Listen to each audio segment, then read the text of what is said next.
हे क्वेश्चन्स आहेत सर.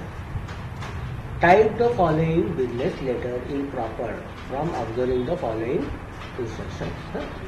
हे सगळे क्वेश्चन्स आहेत, हे नंतर सॉल्व करायचं. अगोदर टाईप करून घेऊ आपण. नवनीत कॅटलॉग ऑन करा.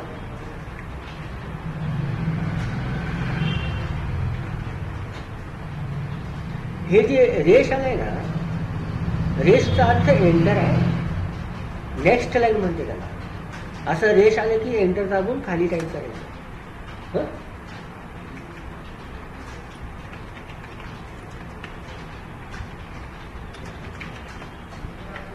रेश आलं परत. रेशचा अर्थ काय? एंटर.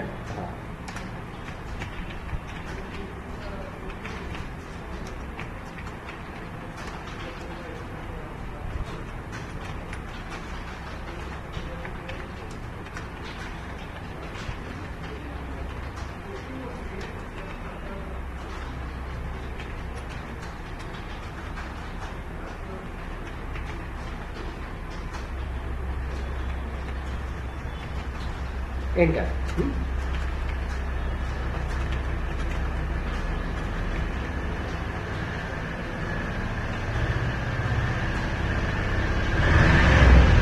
डेट चिटकूनच.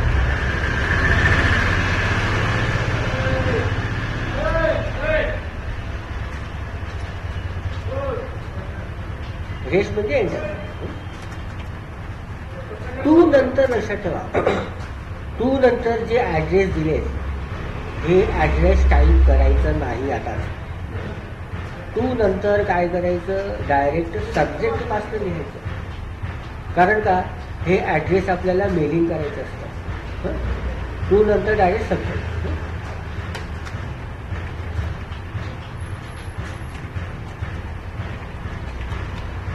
ट्रिपल डॉट आहे बघा. एंटर. रेफरन्स.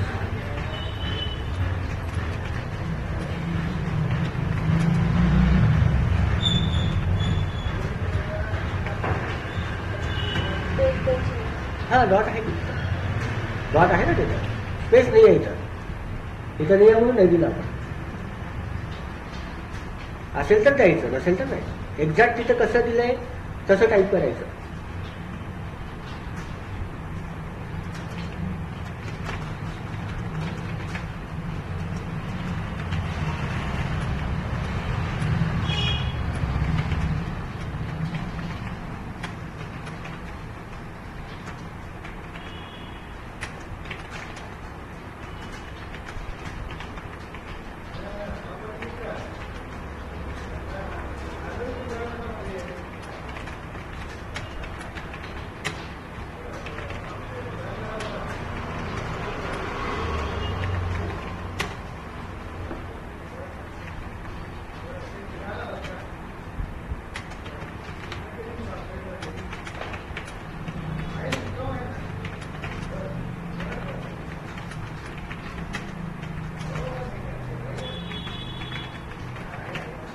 परत रेश. आता रेशचा अर्थ कळालं.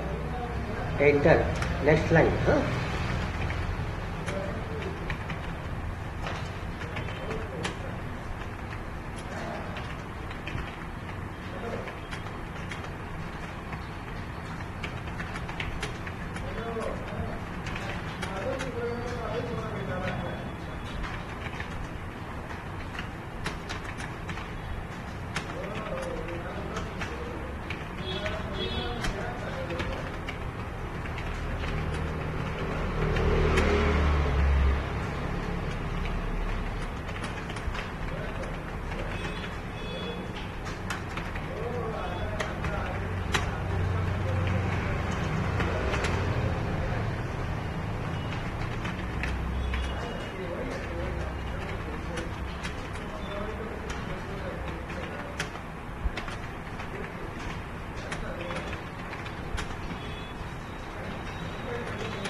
काय केलं बघा, एका क्रमाने टाईप केला.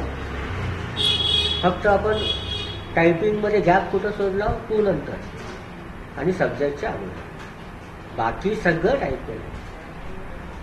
सर्वात अगोदर फर्स्ट क्वेश्चन वाचा. Heading of the company be in the centre of the line in block capital letter.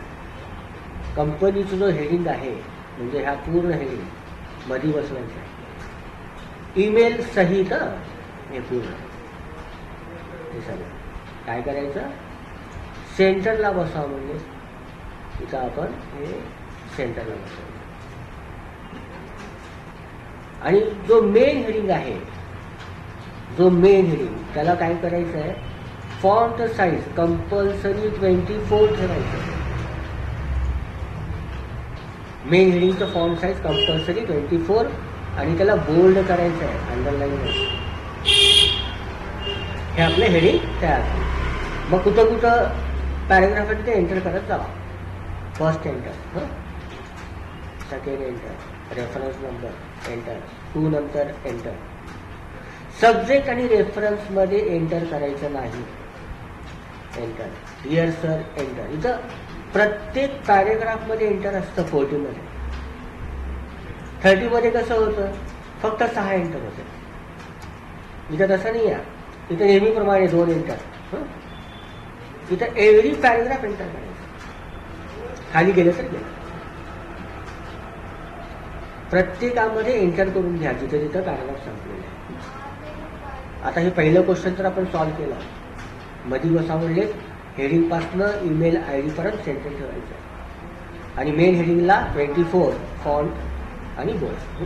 त्यानंतर जेवढे पण सेमीकॉलन वर्ड आहेत ईमेलच्या पुढं, वेबसाईटच्या पुढं, रेफरन्सच्या पुढं, हे सगळे क्रमाने बोल्ड करून घ्यायचं. पहिला सेमीकॉलन हे सगळं. Reference number bold, date bold,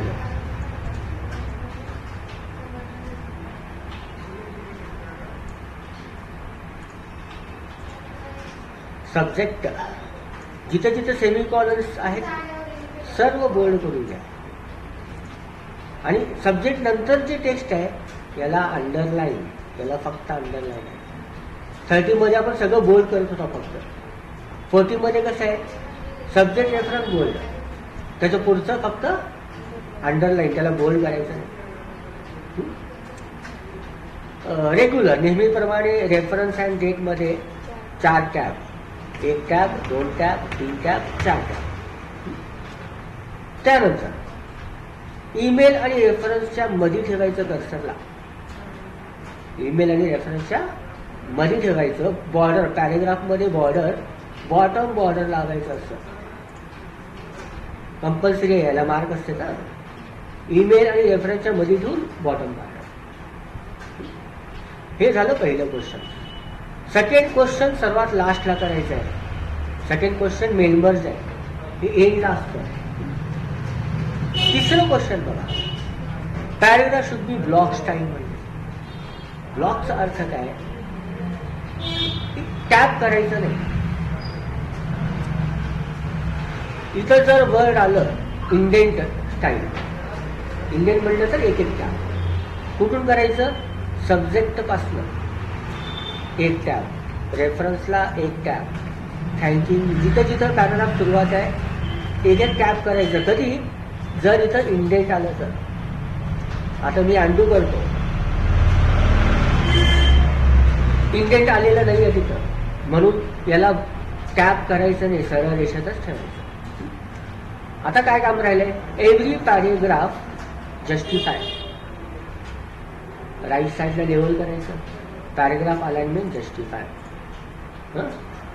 block आल्यामुळं आपण टॅप केलं नाही, इंडेंट आलं तर टॅप करायचं. चौथा प्रश्न, complimentary close should be at right hand side. Set left indent 3.5, centre just 30 centre. You are faithfully to manager, indent 3.5 आणि हे सेंटर. बरोबर. असं जर जमत नसेल तर इथं इंडेंट वापर करून करा.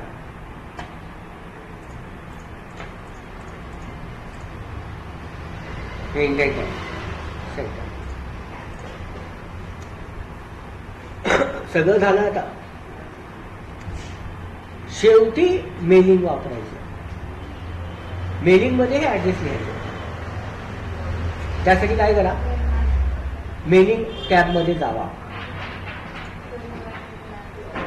इथं जायचं, सिलेक्ट रिसेप्शन मध्ये न्यू लिस्ट. पण मेलिंग करण्या अगोदर लक्षात ठेवा, काय राहिले का चेक करा. मेलिंग नंतर मेलिंग करून तुम्ही दुरुस्त करत बसलं तर त्याला मार्क नसतात. जे काय दुरुस्ती करायचं मेलिंगच्या अगोदर करून द्यायचं. स्पेलिंग मिस्टेक असू दे किंवा काय राहिलं असेल तर सगळं बरोबर आहे. आता आपण इथं जाऊ. मेलिंग टॅबमध्ये select reception, type new list, first name हे.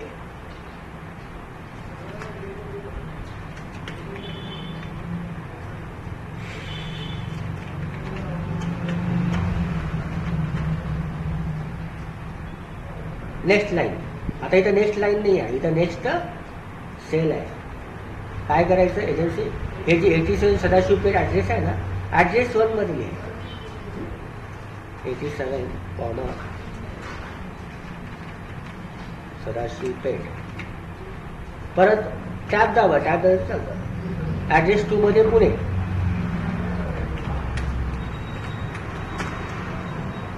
न्यू एंट्री अजून एक आहे, कारण का 2 ऍड्रेस आहेत.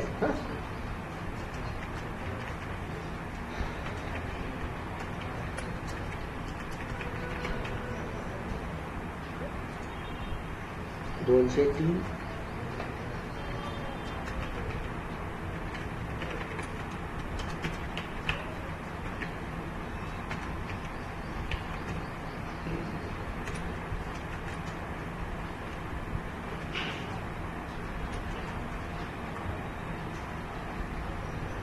इथं मेलिंग मध्ये हे ऍड्रेस टाईप करायचं.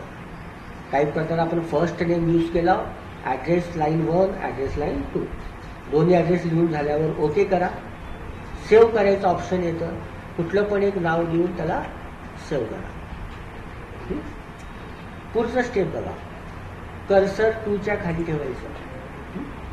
इथून आपण ऍड केला मेलिंग ऍड्रेस, आणायचं कुठं, इथून इन्सर्ट मर्ज फील्ड. काय यूज केला आपण, फर्स्ट नेम, एंटर दाबायचं. Insert merge field, address line 1 enter, address line 2 enter. मग मेलिंग ऍड्रेस पण कसं म्हणजे बघा, ब्लॉक म्हणजे हे पण ब्लॉकच आहे. समजा मेलिंग ऍड्रेस इंडेंट आलं बरं, तर पहिल्या नावाला 1 टॅब, दुसऱ्याला 2 टॅब, तिसऱ्याला 3 टॅब करावं. इंडेंट आलं तर. आता हे ब्लॉक आहे म्हणजे याला पण असंच ठेवायचं. इथून नावं ऍड केला, इथून इन्सर्ट केलं होतं नावं. ब्लॉक असल्यामुळं सरळ ठेवला होता. नेक्स्ट स्टेप काय, प्रिव्ह्यू करायचं. याला मार्क असतात, ते दिसतात. प्रिव्ह्यू करून बघायचं हेवा असं मागं पुढं दोन्ही ऍड्रेस आलेत ना, बघायचे मार्क असते त्याला. बघून झाल्यावर मग फिनिश, एडिट इंडिव्हिज्युअल ओके केलं, आपलं 40चं लेटर तयार झालं.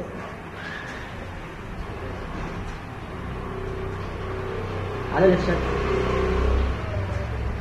फक्त तुम्ही लक्षात ठेवा, इंडेंट आणि ब्लॉक काय असतं. ब्लॉक सरळ ठेवायचं. इंडेंटला पहिल्याला 1 टॅब, दुसऱ्याला 2 टॅब, तिसऱ्याला 3 टॅब. आणि पॅराग्राफ इंडेंट आलं तर सब्जेक्ट पासून प्रत्येक पॅराग्राफला 1 टॅब. ब्लॉक आलं तर सरळ ठेवायचं. सबमिट. यस.